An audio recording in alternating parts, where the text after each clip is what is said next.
To the people of Earth. Send this appeal to all your friends and colleagues. There are times where the sky is burning.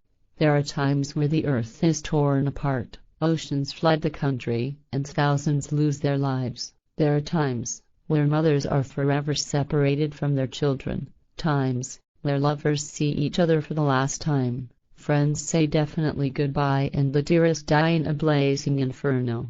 There are times where the hope for a safe future is robbed by the greed for power. Times where a fanatic philosophy of life strangles the desire for love, hate abandons the endeavor for living harmoniously together, and the will to kill is stronger than the will to respect and to protect the splendor of the gift of life. In spite of these times of darkness and madness, never forget to smile if you have the possibility. Never forget to be amazed when the sun rises behind the horizon and a new day is dawning. Never forget to love yourself and the ground whereupon you stand. Never forget your own name and who you are. Don't forget that you are a human being born into this world to live a unique life, never to be experienced a second time like this. Every day there are green sprouts breaking through the burned earth to announce a new beginning. Don't forget to be grateful for this. There are many cultures on this earth, many peoples and ethnic groups. All are different from each other. All have another understanding of this world, and all have their own philosophy. Some of these philosophies drastically differ in their content, whereas others differ only a little. Some of them correspond, others contradict one another. Many people and many doctrines. An ardent disciple will follow his doctrine eagerly. A fanatical disciple will follow his doctrine fanatically. But what does fanatical mean? It means that two human beings can't talk in friendship anymore about their opinions. It means that they don't shake hands if they meet in the desert, but that they try to strangle each other. And it means that they would rather die than ask for help from the other. Fanaticism is an epidemic that spreads quickly. The one who becomes infected will soon communicate it to others. It is a blazing fire that spreads among people, that consumes reason and eliminates their view for variety, allowing themselves to be intolerant of opposing beliefs. Fanaticism is like an arrow that traces through the air towards its destination. Never would it stop voluntarily. Never would it deviate from its path, and never would it let go of its sharp point. Finally it bores deep into its target, and nobody can ever pull it out again. Lots of those people live on our planet. Blindly they fight for their ideas, caught up in an ideal for which they can't let go of.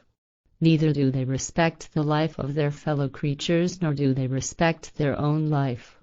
Stringently they follow the path on which they once decided to go on. On the paths that they walk you'll find great harm. On the streets where their armies march you'll find emptiness. Who has seen them will ask himself how one can be so ruthless, so mad and so devilish. Upon their deeds you'll become infuriated, but at the same time there will be deep mourning. It is the mourning of the victims. A mourning of those who have lost their families and their friends. The mourning that people on earth can't exist next to each other in peace, that it is impossible to solve a conflict without using force. Everybody will look inside themselves and understand that nothing is built for eternity, nothing lasts forever, that there is no safety and no protection against the fatal ideas of the obsessed revolutionaries and world changers. You'll understand how fragile the dream of an undamaged world is, and how quickly the most wonderful palaces and buildings can lie in ashes. The wonders of the forests, lakes and the landscapes, these unique great creations, can be bombed and burned down within a few seconds. And the mourning will move everybody and tears will fill the oceans. But this mourning has a seed inside that starts growing profusely from the tears that water it, and the plant gets bigger and more powerful. It is here hate finds good soil. Like mist it surrounds the thoughts, it stuns like the smoke of opium, and in the giddiness of hate the desire for retribution gets stronger and the will to take revenge substitutes reason. The victims aren't victims anymore but avengers, and they become so engrossed in their plan to hunt down the originator of their suffering that their senses are clouded and their sympathy is numbed, but their mad ideas are powerful and drives them unstoppably, relentlessly. They turn fanatical. The circle is closed. The sky will burn and the earth will shake. Armies will fight against each other without knowing what they are fighting for, without knowing what they are dying for, without knowing why they live. Stop this war. Don't let madness determine your action. Decide wisely and just. Defend yourselves if you are attacked, but don't kill without reason. Be consistent with your resolutions, but only go so far as it is necessary. Fight for your rights and your freedom, but don't do this at the cost of innocent lives.